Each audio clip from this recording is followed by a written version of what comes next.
Hello students, कैसे हैं आप सभी लोग। उम्मीद करते हैं आप सभी अच्छे होंगे। स्टूडेंट्स, आज हम भारतीय संविधान और राज्य व्यवस्था से संबंधित कुछ महत्वपूर्ण प्रश्नों के बारे में जानेंगे। दोस्तों, चलते हम अपने पहले प्रश्न की तरफ। आज का हमारा पहला प्रश्न है, इनमें से कौन देश की सुरक्षा के लिए जिम्मेदार है। ऑप्शन ए राष्ट्रपति, option B cabinet, option C संसद, ऑप्शन डी सशस्त्र बल।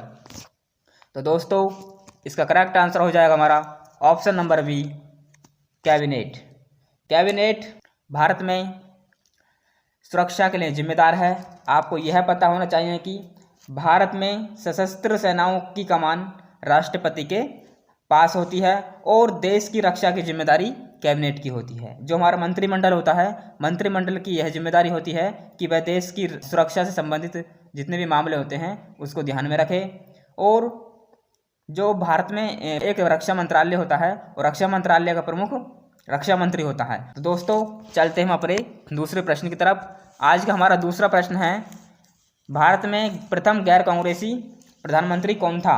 Option A PV Singh, option B Chandrashekhar, option C Morarji Desai, option number D Chaudhary Charan Singh.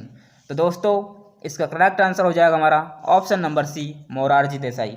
Morarji Desai Bharat में प्रथम गैर कांग्रेसी प्रधानमंत्री थे। आपको यह पता होना चाहिए कि मोरारजी देसाई जनता पार्टी से चुनाव लड़े थे और उनका कार्यकाल 1977 से 1979 तक था। उसके पश्चात में फिर से कांग्रेस की सरकार बन गई थी और उन्हें हटा दिया गया था।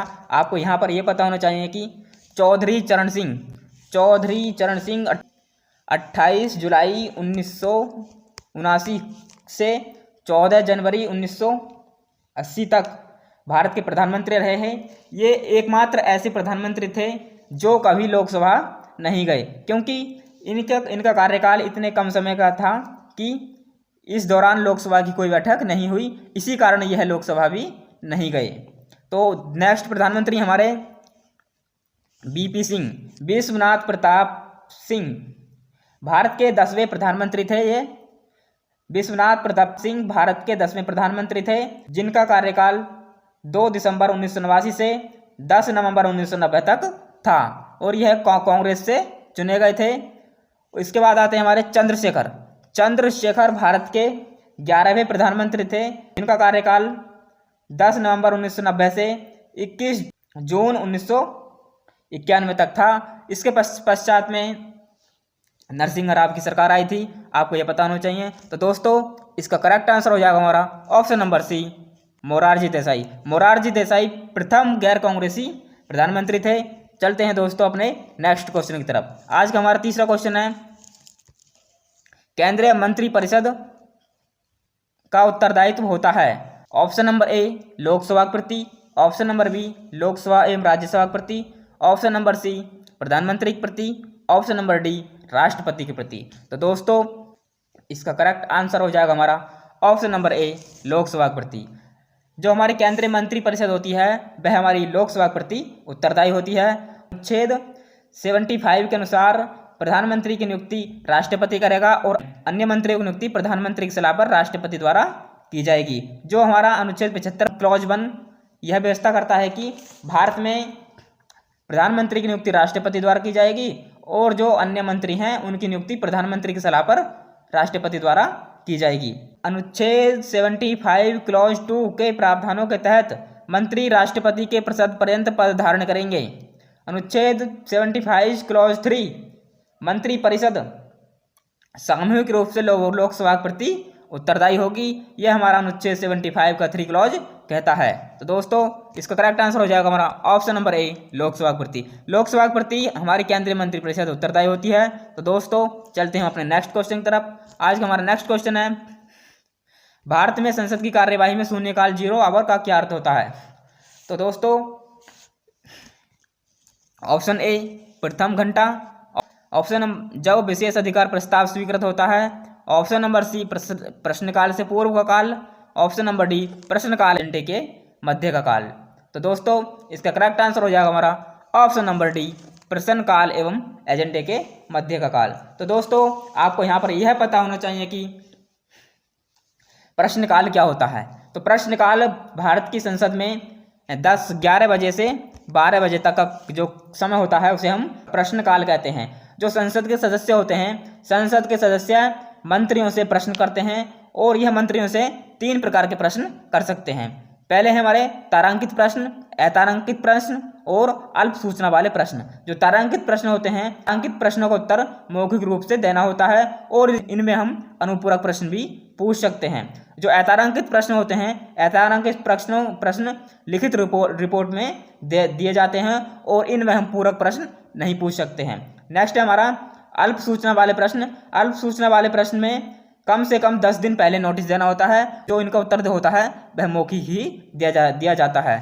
फिर आता है हमारा शून्यकाल। शून्यकाल 1962 में भारत की देन है और यह शून्यकाल क्या होता है कि हमारा 12 बजे से लेके 1 बजे तक का समय शून्यकाल कहलाता है। आपको पता होना चाहिए कि 11 बजे से लेके 12 बजे तक का काल प्रश्नकाल और 12 बजे से 1 बजे तक का काल शून्यकाल और 1 बजे के बाद का काल हमारा लोकसभा में कार्यविधि का काल होता है। तो दोस्तों चलते हैं अपने नेक्स्ट क्वेश्चन की तरफ। आज का हमारा नेक्स्ट क्वेश्चन है, यदि सदन का सत्रावसान हो गया है तो इसे आहूत करने के लिए कौन अधिकृत है? ऑप्शन ए अध्यक्ष, ऑप्शन बी उपराष्ट्रपति, ऑप्शन नंबर सी प्रधानमंत्री, ऑप्शन नंबर डी राष्ट्रपति। दोस्तों इसका करेक्ट आंसर हो जाएगा हमारा ऑप्शन नंबर डी राष्ट्रपति। आपको पता होना चाहिए कि भारत के राष्ट्रपति यदि किसी सत्र का सत्रावसान होता है तो भारत के राष्ट्रपति उस सत्र को आहूत करने का कार्य करते हैं। भारत के संविधान के अनुच्छेद 85 की क्लॉज 2 के अनुसार भारत के राष्ट्रपति किसी सदन का सत्रावसान, विघटन और सत्र को आहूत करने का कार्य करते हैं। भारत के राष्ट्रपति किसी सत्र का विघटन कर सकते हैं अनुच्छेद 85 के अनुसार। भारतीय संविधान का अनुच्छेद 85 कहता है कि राष्ट्रपति किसी सत्र को आहूत कर सकते हैं।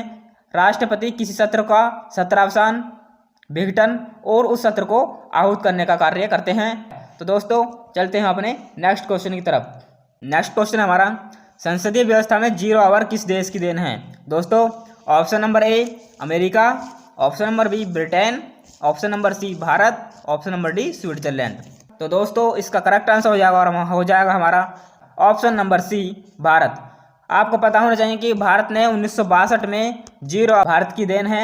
यह हमने किसी और देश से नहीं लिया है। 0 ओवर भारतीयों की ही देन है और यह 1962 में इसको सृजित किया गया था। तो चलते हैं दोस्तों अपने नेक्स्ट क्वेश्चन की तरफ। आज का हमारा नेक्स्ट क्वेश्चन है, स्पीकर निर्णायक मत का प्रयोग कब कर सकता है?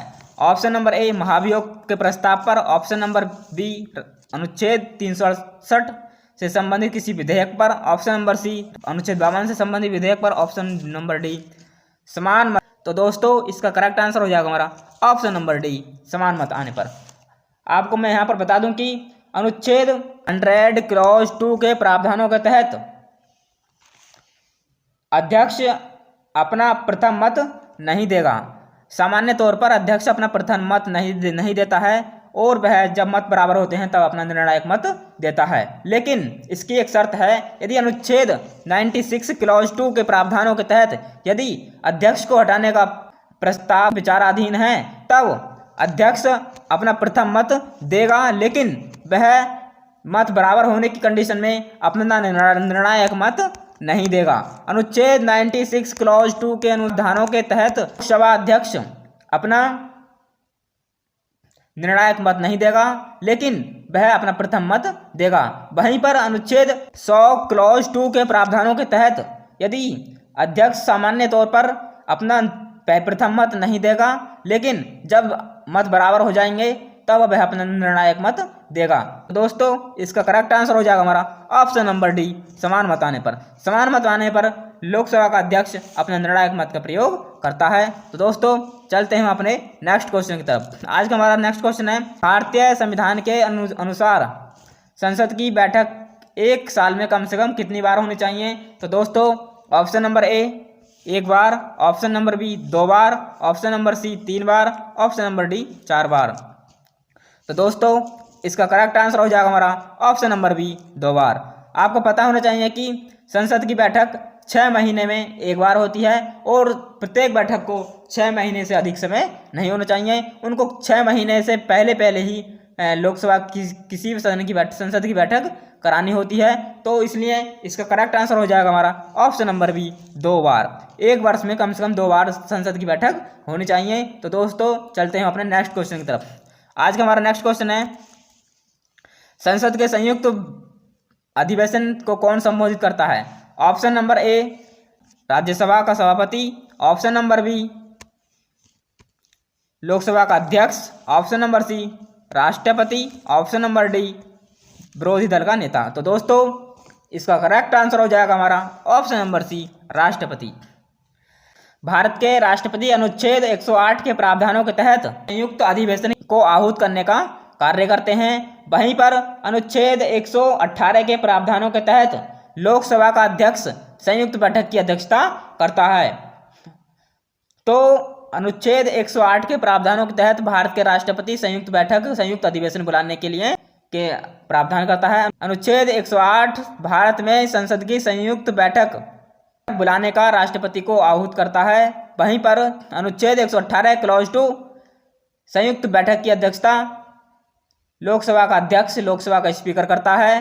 तो दोस्तों इसका करेक्ट आंसर हो जाएगा ऑप्शन नंबर बी, राष्ट्रपति। राष्ट्रपति संयुक्त बैठक को आहूत करने का कार्य करते हैं। दोस्तों चलते हैं अपने नेक्स्ट क्वेश्चन की तरफ। आज का हमारा नेक्स्ट क्वेश्चन है, संसद के दोनों सदनों के संयुक्त सत्र की अध्यक्षता करते हैं। ऑप्शन नंबर ए, भारत के उपराष्ट्रपति। ऑप्शन नंबर बी, लोकसभा अध्यक्ष। ऑप्शन नंबर सी, सभापति। ऑप्शन नंबर डी, प्रधानमंत्री। तो दोस्तों इसका करेक्ट आंसर हो जाएगा हमारा ऑप्शन नंबर बी, लोकसभा अध्यक्ष। लोकसभा अध्यक्ष अनुच्छेद 118 के क्लॉज 2 के प्रावधानों के तहत संसद के दोनों सदनों की अध्यक्षता करते हैं। तो दोस्तों आपको वीडियो अच्छी लगी तो वीडियो को लाइक, चैनल को सब्सक्राइब जरूर करें। मिलते हैं नेक्स्ट वीडियो में, तब तक के लिए जय हिंद।